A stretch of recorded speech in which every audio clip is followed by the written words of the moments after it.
This is Loretta Dowell Towns, and I'm sharing my action research high expectations for every student.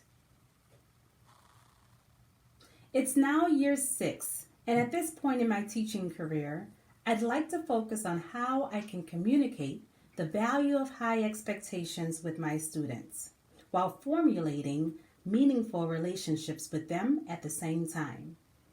Over the years, I feel I have been somewhat successful with select students, but I want to make a concerted effort to reach all of my students. I feel like I get to know my students best through their schoolwork. But what if their schoolwork is unsatisfactory or proves not to be the best representation of themselves? What does the student-teacher relationship look like in this case? To create alternative pathways to grade level standards for my 8th grade students, I propose to create small groups targeted as a result of performance data. They are knowledgeable about the working group they've been assigned to, which shrinks the level of peer competition, allowing students to focus on an individualized pathway to academic agency. With increased feedback from the teacher and opportunities to hear from trusted peers, the quality and quantity of the student's schoolwork increases.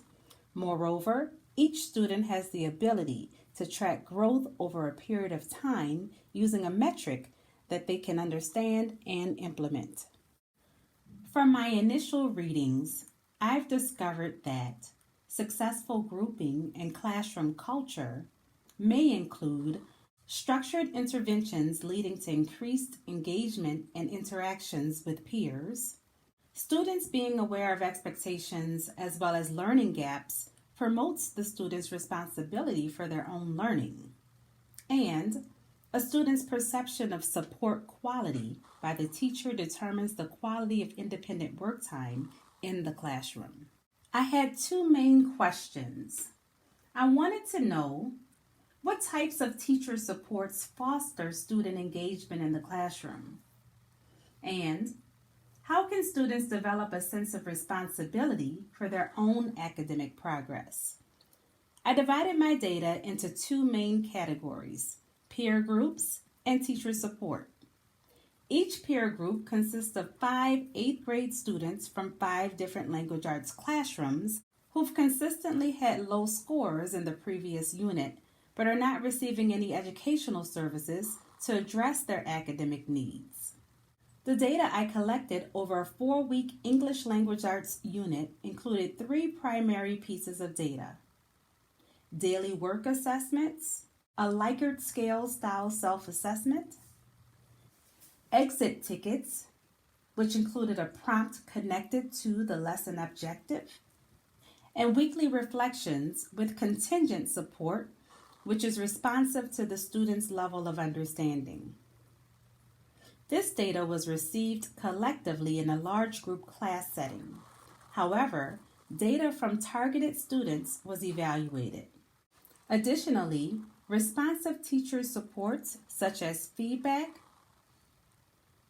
assignment do-overs, modified assignments, and contingency conferences were delivered following each weekly data set.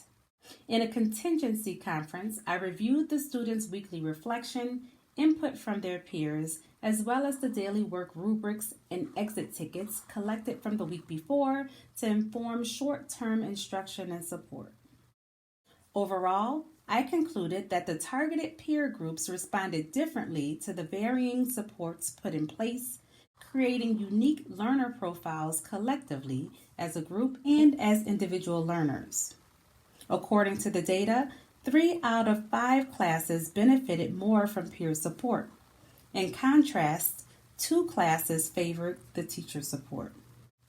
These guiding factors must be considered in the action plans and any future implementation of data collected for the stated goal. First, the students responded well to immediate feedback.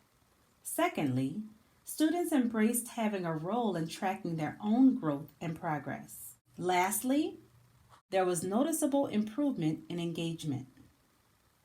My plan to differentiate student need for feedback, self assessment, and engagement with contingent support from the teacher will be measured by the student's ability to be self sufficient in the whole class setting. Fluidity is the key to making this practice a normal part of the way I manage my classroom and each unit of study. One way teachers can support students on the path to self sufficiency is to implement consistent instructional practices that streamline each lesson so that students know what to expect on a daily and or weekly basis.